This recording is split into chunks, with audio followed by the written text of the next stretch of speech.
नमस्कार, म राधिका तामाङ। राति 8 बजेको जनता समाचारमा स्वागत छ। म मिलन बजगाई। सबैभन्दा पहिले प्रमुख समाचार। 3 दिने भारत भ्रमण पूरा गरी नेकपा माओवादी केन्द्रका अध्यक्ष दाहाल स्वदेश फर्किए। भ्रमण लाभदायक र उपलब्धिमूलक भएको दावी।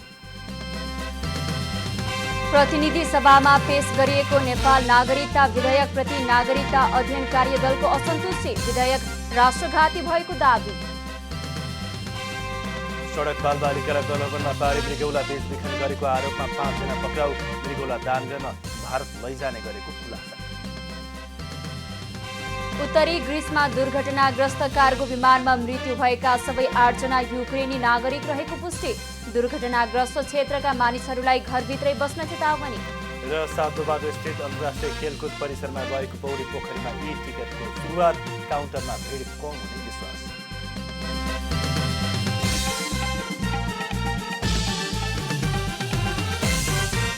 अब पूरा समाचार। सत्ता साझेदार दल नेकपा माओवादी केन्द्रका अध्यक्ष पुष्पकमल दाहाल 3 दिने भारत भ्रमण पूरा गरी स्वदेश फर्किनु भएको छ। भारतको सत्तारूढ दल भारतीय जनता पार्टी भाजपाका अध्यक्ष जेपी नड्डाको निमन्त्रणामा गत शुक्रबार भारत भ्रमणमा जानुभएका अध्यक्ष दाहाल आइतबार साँझ स्वदेश फर्किनु भएको हो। भारत भ्रमणका क्रममा भारतीय प्रधानमन्त्री नरेन्द्र मोदीसँग भेटवार्ता गर्नुहुने भनिए पनि मोदीसँग भेटवार्ता नगरी फर्किनुभएका अध्यक्ष दाहालले अन्तिम समयमा मोदीसँगको भेट रद्द भएको बताउनु भएको छ। त्रिभुवन विमानस्थलमा पत्रकारहरूसँग कुरा गर्दै अध्यक्ष दाहालले भारत सरकार र भाजपाले आफ्नो स्वागतमा कुनै कसर बाँकी नराखेको र भ्रमण सोचे भन्दा उपलब्धिमूलक भएको बताउनुभयो। अध्यक्ष दाहालले आइतबार बिहान भाजपा अध्यक्ष जेपी नड्डासँग भेटवार्ता गर्नुभएको थियो। नड्डासँगको भेटमा भारतीय जनता पार्टी र माओवादी बीच एक अर्कोको आमन्त्रणमा दुवै देशमा संयुक्त कार्यक्रम गर्दै जाने समझदारी भएको अध्यक्ष दाहालले बताउनुभयो। भाजपा अध्यक्ष जेपी नड्डाको निमन्त्रणामा भएको भारत भ्रमण फलदायी र उपलब्धिमूलक भएको उहाँको भनाइ छ। भारत भ्रमणका क्रममा अध्यक्ष दाहालले शनिबार एक कार्यक्रममा सन् 1950 को सन्धि सीमा विवाद र इपिजी प्रतिवेदनसँग सम्बन्धित विषय कूटनीतिक पहल र संवादबाट समाधान गर्नुपर्ने बताउनु भएको थियो। भ्रमणका क्रममा प्रचण्डले विदेश मन्त्री एस जयशंकर, भारतीय जनता पार्टीका विदेश विभाग प्रमुख विजय चौथाईवाले, राष्ट्रिय सुरक्षा सल्लाहकार अजित डोभाल लगायतसँग भेट गर्नुभएको थियो। प्रतिनिधि सभामा पेश गरिएको नेपाल नागरिकता ऐन 2063लाई संशोधन गर्न बनेको विधेयक 2075 मा राखिएका कतिपय प्रावधानहरू राष्ट्रिय हित विपरीत भएको भनी विरोध भएको थियो। उक्त विधेयक सरकारले फिर्ता लिए पनि अर्को विधेयक झन राष्ट्रघाती बनाएर ल्याएको भन्दै नागरिकता अध्ययन कार्यदलले असन्तुष्टि जनाएको छ। संसदीय समितिले वैवाहिक अङ्गीकृत नागरिकता प्राप्त गर्न नेपाली नागरिकसँग विवाह गरेका महिलाले पनि नेपालमै 7 वर्षसम्म निरन्तर बसोबास गरेको हुनुपर्ने व्यवस्था राख्न प्रस्ताव गरेको थियो। तर सरकारले ल्याएको नयाँ विधेयकमा यो व्यवस्था हटाइएको छ। यसअघि 2063 सालको संविधानले आमा र बुबा मध्ये एकजना नेपाली नागरिक हुनुपर्ने शर्त सहित जन्मसिद्ध अर्थात् नेपालमा जन्मिएको आधारमा समेत नागरिकता उपलब्ध गराइने व्यवस्था गरेको थियो। पेश भएको उक्त विधेयकमा राष्ट्रघात गर्ने गम्भीर उद्देश्य रहेकाले आफूहरूले विरोध जनाएको नागरिकता अध्ययन कार्यदलले जनाएको छ। विधेयकमा भएका जिस्ट कुरा के हुन् भन्नुहुन्छ भने यो मूलतः राष्ट्रघाती मात्रै छैन, यो चरम राष्ट्रघाती छ। यसले एकातिर विदेशबाट आएका बुहारीलाई आएको भोलिपल्ट नागरिकता दिन्छ, आउँदा आउँदै नागरिकता दिन्छ र उनीहरूले राज्यको चाहिँ एउटा सदस्यता प्राप्त गर्छन्। उसको यहाँ बसोबासको ठेगान हुन्छ कि हुँदैन भन्ने कुराको यकिन छैन। दोस्रो कुरो चाहिँ यसले चाहिँ तपाईँको 6 प्रकारका कृत्य नागरिकताहरू देशमा प्रचलनमा छन्, त्यसलाई चाहिँ सदर गर्छ। सर्वोच्च अदालतले खारेज गरेको नागरिकतालाई पनि यसले सदर गर्छ। सरकारले पहिलेको विधेयक संसदबाट फिर्ता लिएर ल्याएको नागरिकता सम्बन्धी नयाँ विधेयक बारे पनि विभिन्न असन्तुष्टिहरू व्यक्त भएका छन्। विक्रम सम्वत 2063 सालमा बनेको नागरिकता ऐन संशोधन गर्न सरकारले हालै प्रतिनिधि सभामा विधेयक पेश गरेको छ। यसअघि केपी शर्मा ओली नेतृत्वको सरकारले 2075 सालमा ल्याएको विधेयक शेरबहादुर देउबा नेतृत्वको सरकारले गत साता फिर्ता लिने निर्णय गरेको थियो। ओली सरकारले प्रस्तुत गरेको विधेयक फिर्ता लिनु अघि प्रतिनिधि सभाको राज्य व्यवस्था समितिले 2 वर्ष छलफल गरेको थियो। उक्त कानुनमा लेखिएको गलत कार्यलाई सच्याएर अगाडि बढ्न नागरिकता अध्ययन कार्यदलको माग छ। हाम्रो माग सर्वोच्च सम्पूर्ण जाने सर्वाधिकार आयोग गठन होस् हैन। संविधानमा गलत कुरा लेखिएको छ हैन। नागरिकताको बारेमा संविधान सच्याएर जाउँ। संविधान गलत भइसकेपछि जाने कानुन झन गलत भएर आएको छ। अहिले कानुन बनाउनु पर्ने कुनै आवश्यकता छैन। सर्वाधिकार सम्पन्न आयोग गठन गरेर अहिले देखा परेका केही स्वदेशी र विदेशीहरूको समस्यालाई हामी हल गरेर जाउँ। हालको संविधानले विदेशीहरूलाई सजिलै नागरिकता लिने बाटो खुलेको छ। विदेशीहरूले गलत तवरले नेपालको नागरिकता लिन नसकुन् र देशको सार्वभौमताको जगेर्ना गर्न सकियोस् भनेर आफूहरूले सङ्घर्ष गरेको अन्तर्राष्ट्रिय मामिलाका विज्ञले बताउनुभयो। जनजाति आदिवासी रैथानेहरूलाई अल्पसङ्ख्यक बनाएर यो देशलाई जनसङ्ख्या अतिक्रमणद्वारा समाप्त पार्ने, फिजीकरण गर्ने त्यो षड्यन्त्र भएको हुनाले यो नागरिकता विधेयक फिर्ता लग। इन्डियामा हाम्रो चेलीले 7 वर्ष पर्खाउनुपर्छ नागरिकताको दाबी गरेर बिहा गरेर गएपछि नेपालमा तुरन्तै दिने, भोलि पदमा बस्न पाउने, यो घातक छ। यसैले यहाँ पनि 7 वर्ष पर्खाउनु पर्ने गर्नुपर्छ। नेपाली नागरिक महिलाले विदेशी नागरिक पुरुषसँग विवाह गरी विदेशमा स्थायी बसोबास गरी सम्बन्धित मुलुकको नागरिक पुष्टि हुनासाथ उक्त व्यक्तिको नेपाली नागरिकता खारेज हुने व्यवस्था गर्न नागरिकता अध्ययन कार्यदलको माग छ। क्यामेरामा जेपी श्रेष्ठको साथमा यशोधा चौलागाई, काठमाडौँ। सरकारले पेट्रोलियम पदार्थमा पूर्वाधार कर बापत मूल्य समायोजन भएको रकम 59 करोड 86 लाख 80 हजार रुपियाँ अनुदान स्वरूप उद्योग वाणिज्य आपूर्ति मन्त्रालय मार्फत नेपाल आयल निगमलाई उपलब्ध गराउने भएको छ। असार 31 गते बसेको मन्त्री परिषदको बैठकले यस्तो निर्णय गरेको हो। आइतबार मन्त्री परिषद बैठकका निर्णय सुनाउँदै सञ्चार तथा सूचना प्रविधि मन्त्री एवं सरकारका प्रवक्ता ज्ञानेन्द्र बहादुर कार्कीले सरकारले राष्ट्रिय अनुसन्धान विभागका अनुसन्धान निर्देशक कुलदेव थापालाई अतिरिक्त मुख्य अनुसन्धान निर्देशक पदमा बढुवा गर्ने निर्णय गरेको बताउनुभयो। उहाँले माथिल्लो कर्णाली जलविद्युत परियोजनाको वित्तीय व्यवस्थापनको म्याद मन्त्री परिषदबाट निर्णय भएको मितिले 2 वर्ष थप गर्ने निर्णय भएको बताउनुभयो। साथै उहाँले पेट्रोलियम पदार्थको मूल्य समायोजन भएको कारण नेपाल आयल निगमले इन्डियन आयल कर्पोरेसन लिमिटेडलाई भुक्तानी दिन रकम अपुग भएकोले नेपाल सरकार अर्थ मन्त्रालयले नेपाल आयल निगमलाई 7 अर्ब रुपियाँ ऋण लगानी गर्ने विभिन्न 10 वस्तुको पैठारीमा लगाएको बन्देजलाई भदौ 14 गतेसम्म निरन्तरता दिने निर्णय भएको जानकारी दिनुभयो।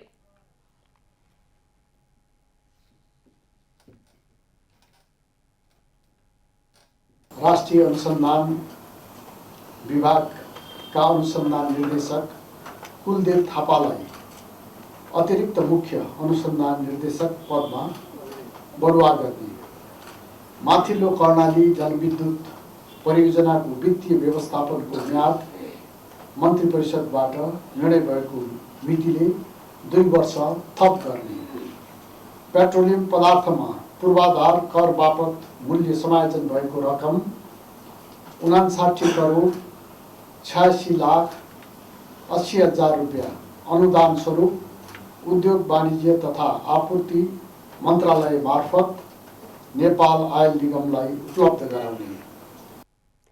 मन्त्री कार्कीले राष्ट्रिय सूचना प्रविधि केन्द्रको कार्यकारी निर्देशक पदमा प्रदीप शर्मा पौडेललाई नियुक्त गर्ने निर्णय गरेको बताउनुभयो। सरकारले बेपत्ता पारिएका व्यक्तिको छानबिन, सत्य निरूपण तथा मेलमिलाप आयोग ऐन 2071लाई संशोधन गर्न बनेको विधेयक संघीय संसदमा पेश गर्न स्वीकृति दिने निर्णय मन्त्री कार्कीले गरेको बताउनुभयो। राष्ट्रपति विद्यादेवी भण्डारीले जनतालाई पाएक पर्ने स्थानमा स्वास्थ्य सेवा उपलब्ध गराउन सम्बन्धित सबै पक्षले ध्यान केन्द्रित गर्नुपर्ने बताउनु भएको छ। राष्ट्रपति भण्डारीले रोगहरूको उपचार गर्न ठूला सहर, राजधानी र विदेश धाउनुपर्ने परिस्थितिको अन्त्य गरी जनतालाई सहज हुने स्थानमा स्वास्थ्य सेवाको आवश्यक व्यवस्था मिलाउन सम्बन्धित सबै पक्ष लाग्नुपर्ने बताउनु भएको हो। आइतबार काठमाडौँमा आयोजित चिकित्सा शास्त्र अध्ययन संस्थानको स्वर्ण जयन्ती समारोहमा राष्ट्रपति भण्डारीले मेडिकल शिक्षा र स्वास्थ्य सेवालाई जनताको आकांक्षा अनुसार व्यवस्था गर्न स्वदेशमा मेडिकल शिक्षाको प्रवर्धन गर्न अति आवश्यक रहेको बताउनुभयो। नेपालको संविधानले स्वास्थ्य सेवामा सबैको पहुँच पुर्याउने कुरालाई मौलिक हकको रूपमै व्यवस्था गरेको उल्लेख गर्दै राष्ट्रपति भण्डारीले सोही अनुसारको सेवा दिनका लागि राज्यले आवश्यक नीति, कार्यक्रम र योजना तर्जुमा गरी भौतिक एवं संस्थागत पूर्वाधारको व्यवस्था गर्न ढिलाइ गर्न नहुने बताउनुभयो। स्वास्थ्य सेवामा पहुँचलाई मौलिक हकको रूपमा सुनिश्चित गर्दै स्तरीय स्वास्थ्य सेवा सहज रूपमा सबैले प्राप्त गर्ने अधिकारको प्रत्याभूति गरेको छ। यस संवैधानिक प्रावधानलाई मूर्त रूप प्रदान गर्न स्वास्थ्य क्षेत्रमा आवश्यक पर्ने जनशक्तिको आवधिक प्रक्षेपणको आधारमा विशेषज्ञ डाक्टर, नर्स लगायत स्वास्थ्य प्राविधिकहरूको उत्पादनका लागि राज्यद्वारा आवश्यक नीति, कार्यक्रम र योजना तर्जुमा गर्दै भौतिक एवं संस्थागत पूर्वाधारको व्यवस्था गरिनु पर्दछ। राष्ट्रपति भण्डारीले चिकित्सा शास्त्र अध्ययन संस्थानले स्वास्थ्य सेवाका लागि आवश्यक जनशक्ति निर्माणमा निरन्तर नेतृत्वदायी भूमिका निर्वाह गर्ने विश्वास समेत व्यक्त गर्नुभयो। संस्थानको प्रयास र योजनाको प्रशंसा समेत उहाँले गर्नुभयो। स्वास्थ्य तथा जनसङ्ख्या मन्त्री भवानी प्रसाद खापुङले कोभिड संक्रमणमा केही वृद्धि भए पनि त्यसलाई नियन्त्रण गर्न सरकार सक्षम रहेको बताउनु भएको छ। कोभिड महामारीको संक्रमण पछिल्लो समय बढ्दै गइरहेका बेला मन्त्री खापुङले त्यसलाई नियन्त्रण गर्न नेपाल सरकार सक्षम रहेको दावी गर्नुभएको हो। चिकित्सा शास्त्र अध्ययन संस्थानले आइतबार काठमाडौँमा आयोजना गरेको एक कार्यक्रममा मन्त्री खापुङले कोभिड विरुद्धको खोप लगाउन छुटेकाहरूलाई नजिकको स्वास्थ्य संस्थामा गई खोप लगाउन आग्रह समेत गर्नुभयो। मन्त्री खापुङले कोभिड महामारीको दरमा पछिल्लो समय केही वृद्धि भएको उल्लेख गर्दै स्वास्थ्य मापदण्डको पूर्ण पालना गरेर त्यसको संक्रमणबाट बस्न पनि सबैलाई आह्वान गर्नुभयो। सरकारले घोषणा गरेका स्वास्थ्यका मापदण्डहरू अपनाउनको लागि हार्दिकतापूर्वक आह्वान गर्न चाहन्छु। एकजनाले पनि ज्यान गुमाउन नपरोस् यो रोगका कारणले भन्ने कुरामा सरकार एकदम सजग छ।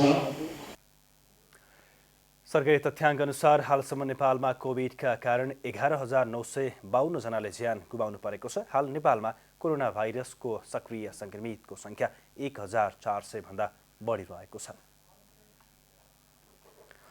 प्रमुख विपक्षी दल नेकपा एमालेका महासचिव शङ्कर पोखरेलले सत्तारूढ गठबन्धनले मुलुकमा वैदेशिक चलखेल निम्त्याएको आरोप लगाउनु भएको छ। महासचिव पोखरेलले मुलुकमा नीतिगत विचलन, विभिन्न स्वार्थहरूको सौदाबाजी, राजनीतिक अस्थिरता र वैदेशिक चलखेल सत्तारूढ गठबन्धनले निम्त्याएको आरोप लगाउनु भएको हो। आइतबार पोखरामा आयोजित पत्रकार भेटघाट कार्यक्रममा बोल्दै उहाँले मुलुकको स्वाधीनता, स्वाभिमान, विकास, समृद्धि र परिवर्तनको जनआकांक्षालाई सम्बोधन गर्ने काम सत्तारूढ गठबन्धन सरकारद्वारा सम्भव नभएको जिकिर समेत गर्नुभयो। महासचिव पोखरेलले मुलुकमा राजनीतिक ध्रुवीकरणको आवश्यकता रहेको दोहोर्याउँदै आगामी सङ्घ र प्रदेशसभाको निर्वाचनमा आफूले त्यो अपेक्षा गरेको पनि उल्लेख गर्नुभयो। स्वार्थहरूको सौदाबाजी, राजनीतिक अस्थिरता र वैदेशिक चलखेललाई निम्त्याएको छ। यो मुलुकको स्वाधीनता र स्वाभिमानका लागि, विकास र समृद्धिका लागि र परिवर्तनकारी आकांक्षाका लागि चाहिँ बाधक छ भन्ने कुरालाई हामीले बुझ्नु जरुरी छ। महासचिव पोखरेलले तत्कालीन अर्थमन्त्री जनार्दन शर्माले कालो धनलाई सेतो बनाउन गरेको आपराधिक गतिविधिलाई रोक्न खोज्दा नेपाल राष्ट्र बैंकका गभर्नर महाप्रसाद अधिकारीलाई हटाउने प्रयास भइरहेको दावी समेत गर्नुभयो। जनता समाचारमा अब छोटो विश्राम।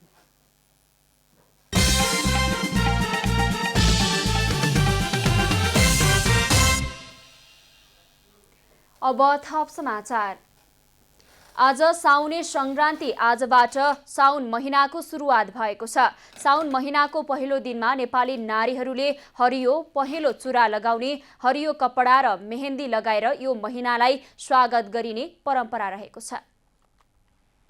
आज साउन 1 गते साउने संक्रान्ति पर्व मनाइएको छ। आजबाट चाडपर्व सुरु हुने गर्छ। बर्खायामको मध्यबिन्दु यस महिनाको संक्रान्तिलाई कर्कट संक्रान्ति भनिन्छ। सौरमास अनुसार प्रत्येक वर्ष साउन 1 गते आउने संक्रान्ति पर्व देशभर स्नान, दान एवं आफन्त जम्मा भई रमाइलो गरेर मनाइने गरिन्छ। साउन महिनालाई विशेष रूपमा भगवान शिवको पूजा गरेर मनाइन्छ। महिलाले हरियो चुरा, कपडा, मेहेन्दी लगाएर प्रकृतिसँग नजिक भएको देखाउने गरिएको मान्यता छ। साउन महिनाभर देशभरका शिवालय विशेष गरी पशुपतिनाथ मन्दिरमा भक्तजनको भिड लाग्ने गर्दछ।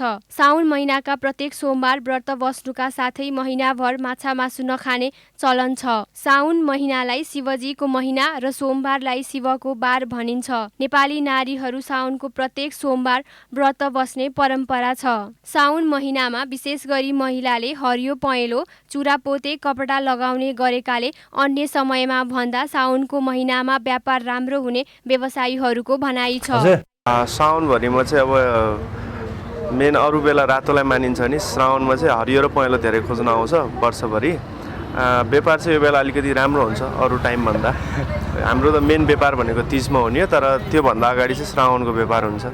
वर्षभरिमा हुने 2-3 वटा व्यापारमध्ये एउटा यो श्रावणको व्यापारलाई भनिन्छ। सूर्यले मिथुन राशिको भोग पूरा गरी कर्कट राशिमा प्रवेश गर्ने पहिलो दिन भएकाले यस दिन देशभर साउने संक्रान्तिका रूपमा मनाउने प्राचीन परम्परा छ र अधिकांश नेपाली खेती काममा लाग्ने गरेको र त्यस क्रममा छाला सम्बन्धी रोग लाग्न सक्ने भनेर रोग ठिक गर्नका लागि लुतो फाल्ने गरिएको धार्मिक विश्वास छ। क्यामेरामा जयराज थपलियाका साथमा अस्मिता तिवारी, काठमाडौँ।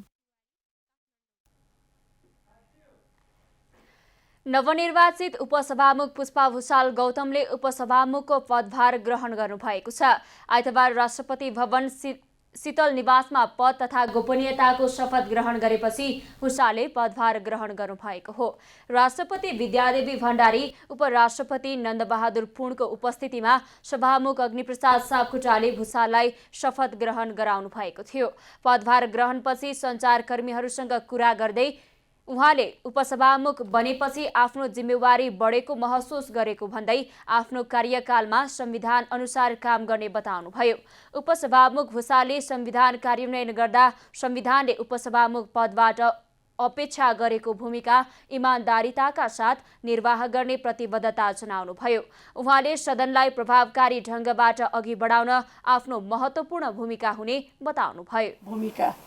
म मेरो इमान्दारीपूर्वक मेरो आफ्नो काम कारबाही अगाडि बढाउने छु र सदनलाई पनि अत्यन्त प्रभावकारी ढङ्गबाट अगाडि बढाउनको लागि पनि मलाई लाग्छ 3 महिना 4 महिना जति समय छ त्यो समय मेरो लागि अत्यन्त महत्त्वपूर्ण रहनेछ। आफ्नो भूमिका पनि त्यही अनुसार निर्वाह गर्नेछु।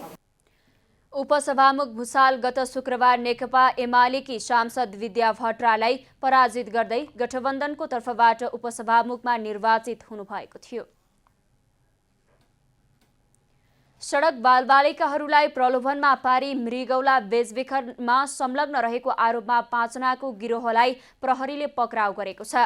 नेपाल प्रहरीको मानव बेचबिखन अनुसन्धान ब्युरोले आइतबार काठमाडौँमा पत्रकार सम्मेलन गरी सडक बालबालिकाहरूलाई प्रलोभनमा पारी मृगौला बेचबिखनमा संलग्न रहेको आरोपमा रामेछापका हिमाल श्रेष्ठ भन्ने, धनबहादुर रोका, गुल्मीका विजय कुँवर, दैलेखका भूपेन्द्र शाही, विमल बहादुर शाही र झापाका आशिष तामाङलाई पक्राउ गरिएको जानकारी गराएको हो। भारतमा गएर मृगौला दान गरे बापत जनही 5 लाख नगद र एउटा नयाँ मोबाइल सेट दिने प्रलोभनमा पारी सडक बालबालिकाहरूलाई भारत लैजाने तयारी भइरहेको सुराकी पाएपछि उनीहरूलाई गत असार 28 गते काठमाडौँको विभिन्न स्थानबाट पक्राउ गरी कारबाही प्रक्रिया अघि बढाएको ब्युरोका प्रवक्ता प्रहरी उपरीक्षक दान बहादुर मल्लले बताउनुभयो। किडनी बाबत उनीले 5 लाख रुपियाँ चाहिँ नगद पाउने र त्यो किडनी ट्रान्सप्लान्ट भएर फर्केर आउँदाखेरि एउटा नयाँ मोबाइल पाइन्छ भन्ने चाहिँ आश्वासन र उनीहरूलाई चाहिँ त्यो झुटा चाहिँ बहाना देखाएर उनीहरूले त्यसरी मान्छे चाहिँ रिक्रुटमेन्ट गर्ने। इन्डियामा लगेर 2 महिनासम्म त्यहाँ राम्रो होटलमा राखेर उनीहरूलाई त्यो किडनीलाई अलिकति राम्रो बनाउनलाई उनलाई के खालको चाहिँ उनलाई चाहिँ सेवा सुविधा दिनुपर्छ, के खुवाउनुपर्छ भन्ने कुरा खुवाइसकेर अनि किडनी तयार भयो अब भन्ने मेडिकल चेक गरिसकेपछि उसको चाहिँ किडनी त्यहाँबाट ट्रान्सप्लान्ट गरेर अनि उसलाई चाहिँ नेपाल फर्काउने। पक्राउ परेका उनीहरूलाई मानव बेचबिखन तथा ओसार पसार नियन्त्रण ऐन 2064 अनुसार कारबाही प्रक्रिया अघि बढाएको पनि ब्युरोले जनाएको छ।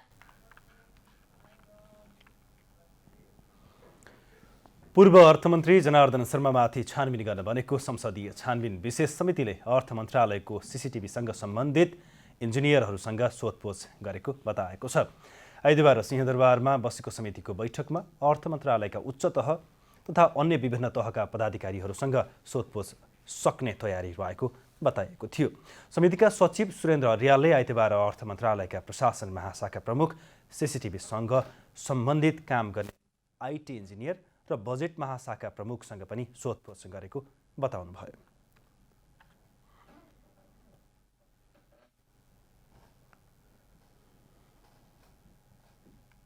कागजात माग्ने र आवश्यक प्रमाणहरू चाहिँ अर्थ मन्त्रालयसँग माग्ने काम पश्चात योदेखि अर्थ मन्त्रालयका विभिन्न तहका पदाधिकारीहरूसँग चाहिँ नि जानकारी लिने सोधपुछ गर्ने कार्यक्रम चाहिँ नि निरन्तर चलिरहेको छ। अब हिजो पनि जस्तो के अरे अन्तर्राष्ट्रिय विभाग र भन्सार विभागका डिजी साहबहरू र अर्थ मन्त्रालयका राष्ट्रिय व्यवस्थापन महाशाखाका प्रमुख र त्यहाँका उपसचिवहरूसँग चाहिँ नि सोधपुछ गर्ने काम भयो। सचिव अर्यालले अर्थ मन्त्रालयसँग सम्बन्धित विषयका प्रमाण र कागजातहरूका लागि आवश्यक सबै अधिकारीहरूसँग छलफल तथा सोधपुछ सकेर समिति अगाडि बढ्ने तयारी रहेको बताउनुभयो। तत्कालीन अर्थमन्त्री शर्माले 2079-80 को बजेट बनाउने क्रममा अनाधिकृत व्यक्तिमध्ये रातमा अर्थ मन्त्रालय बोलाएर करका दर हेरफेर गरेको आरोप लागेसँगै 11 सदस्यीय संसदीय विशेष छानबिन समिति बनेको थियो। पूर्व अर्थमन्त्री शर्माले संसदीय छानबिन समिति बनेसँगै अर्थमन्त्रीबाट राजीनामा दिनुभएको थियो। नेपाल राष्ट्र बैंकका गभर्नर महाप्रसाद अधिकारीको राजीनामा माग गर्दै विद्यार्थी संगठनले विरोध प्रदर्शन गरेका छन्। आइतबार नेपाली कांग्रेस निकट नेपाल विद्यार्थी संघ र माओवादी निकट अनेरा सभ्यू क्रान्तिकारीले बालुवाटारमा विरोध प्रदर्शन गरेको हो। गभर्नर अधिकारी नेकपा एमालेको अर्थ तथा योजना विभागका सदस्य भएको आरोप लागेपछि गभर्नर विरुद्ध आन्दोलन चर्किएको हो। सरकारलाई दबाब दिएर गभर्नरको राजीनामा माग गर्न विद्यार्थीहरूले प्रदर्शन सुरु गरेका हुन्। विरोध प्रदर्शनमा बोल्दै अखिल क्रान्तिकारीकी अध्यक्ष पञ्चा सिंहले नेकपा एमाले ऐन कानुन मिचेर गभर्नर अधिकारीलाई राजीनामा दिनबाट रोकिरहेको बताउनुभयो। उहाँले गभर्नरको राजीनामा नआएसम्म आन्दोलन जारी रहने बताउनुभयो। उहाँले राज्यको शक्तिको दुरुपयोग गरेर नेकपा एमाले अहिले पनि काम गरिरहेको आरोप समेत लगाउनुभयो। उहाँले ऐनलाई छलेर एमाले अर्थतन्त्रको नेतृत्व गर्न दिएको भन्दै राजीनामा आउनुपर्ने माग समेत गर्नुभयो। यहाँ नेपाल विद्यार्थी संघ अनेरा सभ्यू क्रान्तिकारी भन्न आइरहेको छ। आज रातारात खडा गरिने डमी एम अधिकारी खारेज गर्नेछौँ। खारेज गरेर महाप्रसाद अधिकारीलाई यो राष्ट्र बैंकको गभर्नर पदबाट बर्खास्त नगरिएसम्म यो सडक आन्दोलन निरन्तर अगाडि बढ्नेछ र यो सडक सङ्घर्षले एम अधिकारीलाई खारेज गर्नेछ। विरोध प्रदर्शनमा नेपाली कांग्रेस निकट विद्यार्थी संगठन नेपाल विद्यार्थी संघका सभापति दुजाङ शेर्पाले राजनीतिक पदमा रहेको व्यक्ति गभर्नर हुन नपाउने भन्दै तत्काल गभर्नर अधिकारीले राजीनामा दिनुपर्ने बताउनुभयो। उहाँले 24 घण्टाभित्र राजीनामा नदिए थप आन्दोलन चर्काउने चेतावनी समेत दिनुभयो। यदि 24 घण्टाभित्र एम प्रसाद अधिकारी गभर्नरले राजीनामा दिनु भएन भने विद्यार्थी आन्दोलनको आदि बेरी संयुक्त विद्यार्थीहरूले यो अन्याय विद्यार्थी साथीहरू हामी टोली हेरेर बस्न सक्दैनौँ। अध्यक्ष शेर्पाले आजको कार्यक्रम शान्तिपूर्ण रहेको र गभर्नर अधिकारीले राजीनामा नदिएसम्म आन्दोलन जारी राख्ने बताउनुभयो। 7 प्रमुख विद्यार्थी संगठनले त्रिभुवन विश्वविद्यालयमा भएको विकृतिको अन्त्यका लागि आमरण अनसनमा बसेका विद्यार्थी नेताले राखेका माग तत्काल पूरा गर्न सरकार समक्ष माग गरेका छन्। अनसनरत अनेरा सभ्यूका अध्यक्ष सुदेश पराजुली र उपाध्यक्ष माधव पन्तको स्वास्थ्य अवस्था खराब हुँदै गएको भन्दै विद्यार्थी संगठनहरूले उनीहरूको ज्यानको सुरक्षा गर्न आग्रह गरेका छन्। विद्यार्थी नेताहरू विगत 7 दिनदेखि आमरण अनसनमा छन्। नेपाल विद्यार्थी संघ, अखिल क्रान्तिकारी, समाजवादी विद्यार्थी युनियन, अखिल 6औं अखिल विद्यार्थी युनियन लगायतका 7वटा विद्यार्थी सङ्गठनका अध्यक्षहरूले संयुक्त विज्ञप्ति जारी गरे। अनेरा सोभियुका अध्यक्ष पराजुली र उपाध्यक्ष पन्तले सङ्गठनको तर्फबाट विभिन्न माग राखी गरेको आमरण अनसन ऐक्यबद्धता समेत जनाएका छन्। अब आर्थिक समाचार।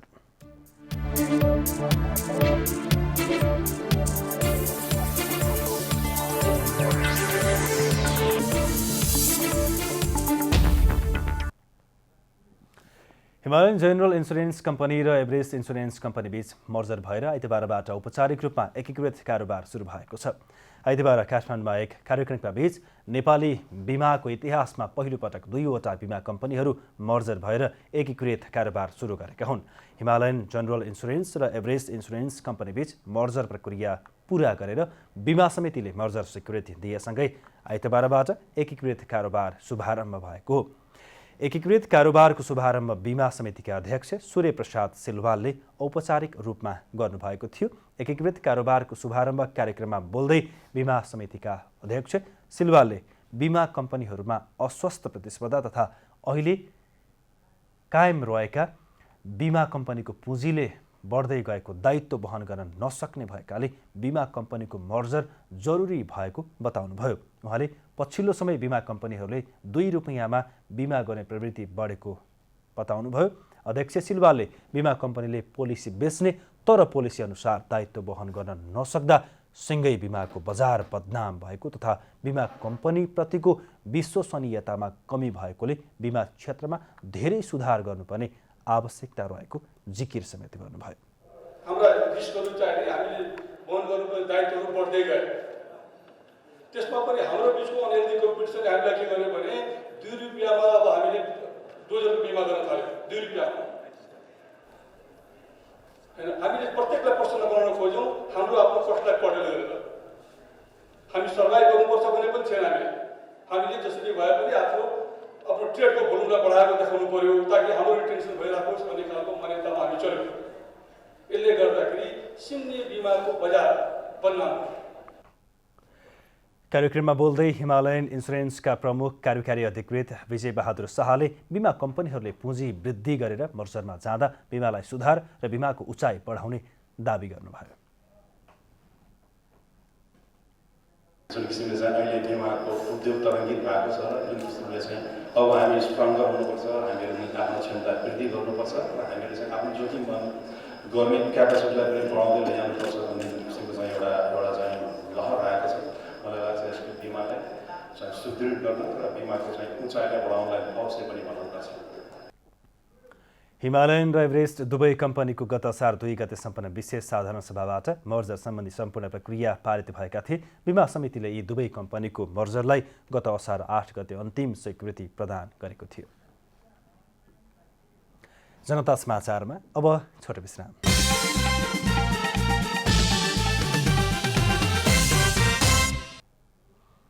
अब खेलकुद समाचार।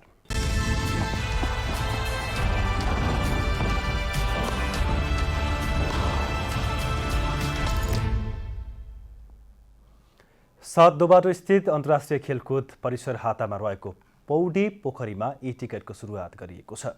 विगतको झन्झटिलो टिकट प्रणालीलाई विस्थापन गर्दै रेकर्ड प्रणालीलाई चुस्त दुरुस्त र सरल बनाउन आइतबारदेखि ई टिकटको सुरुवात गरिएको हो। राष्ट्रिय खेलकुद परिषद राखेपका सदस्य सचिव टङ्कलाल घिसिङले सोको उद्घाटन गर्नुभएको हो। अनलाइन टिकटको पनि चाँडै सुरुवात गर्ने परिषद प्रमुख देवराज कटवालले जनाएका छन्। ग्रिनटेक कन्सर्न प्रालीले यो प्रविधिको व्यवस्थापन गरिरहेको छ। विगतमा छपाई टिकटमा काम गर्दा धेरै असहज र झन्झट हुने गरेको परिसरमा कार्यरत सुरत खत्रीले बताएका छन्। यो प्रविधिमा काम गर्दा धेरै सहज भएको र अनलाइन टिकट पनि सुरु भएपछि काउन्टरमा भिड पनि कम हुने, त्यसले अझ सहज बनाउने खत्रीले बताएका छन्।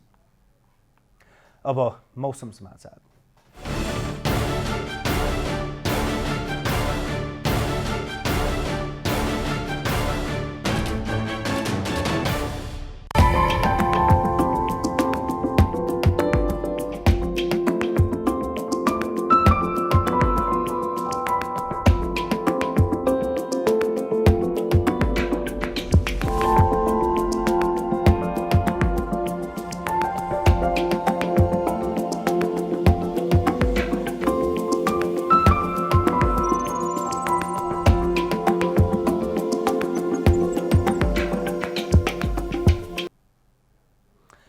अन्त्यमा आजको डायरी। आइतबार भारतीय जनता पार्टी भाजपाका अध्यक्ष जेपी नड्डासँगको भेटपछि नेकपा माओवादी केन्द्रका अध्यक्ष एवं पूर्व प्रधानमन्त्री पुष्पकमल दाहालले भारत भ्रमण फलदायी र उपलब्धिमूलक भएको बताउनु भएको छ। अध्यक्ष दाहालले नड्डासँगको भेटमा भारतीय जनता पार्टी र माओवादी केन्द्रबीच एक अर्काको आमन्त्रणमा दुवै देशमा संयुक्त कार्यक्रमहरू गर्दै जाने समझदारी भएको बताउनु भएको छ। पूर्व अर्थमन्त्री जनार्दन शर्मामाथि छानबिन गर्न बनेको संसदीय छानबिन विशेष समितिले अर्थ मन्त्रालयको सीसीटीभीसँग सम्बन्धित इन्जिनियरसँग सोधपुछ गरेको बताएको छ। आइतबार सिंहदरबारमा बसेको समितिको बैठकमा अर्थ मन्त्रालयका उच्च तह तथा अन्य विभिन्न तहका पदाधिकारीहरूसँग सोधपुछ सक्ने तयारी रहेको बताएको हो। नेपाल राष्ट्र बैङ्कका गभर्नर महाप्रसाद अधिकारीको राजीनामा माग गर्दै विद्यार्थी सङ्गठनले विरोध प्रदर्शन गरेका छन्। आइतबार नेपाली कङ्ग्रेस निकट नेपाल विद्यार्थी सङ्घ र माओवादी निकट अखिल क्रान्तिकारीले बालुवाटारमा विरोध प्रदर्शन गरेको हो। गभर्नर अधिकारी नेकपा एमालेको अर्थ तथा योजना विभागका सदस्य भएको आरोप लागेपछि गभर्नर विरुद्ध आन्दोलन भएको हो। राजधानी मोगादिसु नजिकै रहेको सोमाली सहर जोहारमा रहेको एउटा होटलमा कार बम विस्फोट हुँदा ठूलो क्षति पुगेको छ। विस्फोटक पदार्थले भरिएको कारलाई नूर डुब होटलको प्रवेशद्वार नजिक पार्क गरिएको बीबीसीले जनाएको छ। होटलमा बसेका क्षेत्रीय प्रशासनका कम्तीमा 4 राजनीतिज्ञहरू घाइते भएका छन्। इस्लामिक लडाकु समूह अल-शबाबले आक्रमण गरेको दावी गरेको छ। सातदोपाटो स्थित अन्तर्राष्ट्रिय खेलकुद परिसर हातामा रहेको पौडी पोखरीमा टिकटको सुरुवात गरिएको छ। विगतको झन्झटिलो टिकट प्रणालीलाई विस्थापन गर्दै रेकर्ड प्रणालीलाई चुस्त दुरुस्त र सरल बनाउन आइतबारदेखि टिकटको सुरुवात गरिएको हो। राष्ट्रिय खेलकुद परिषद राखेपका सदस्य सचिव टङ्कलाल घिसिङले सोको उद्घाटन गरे।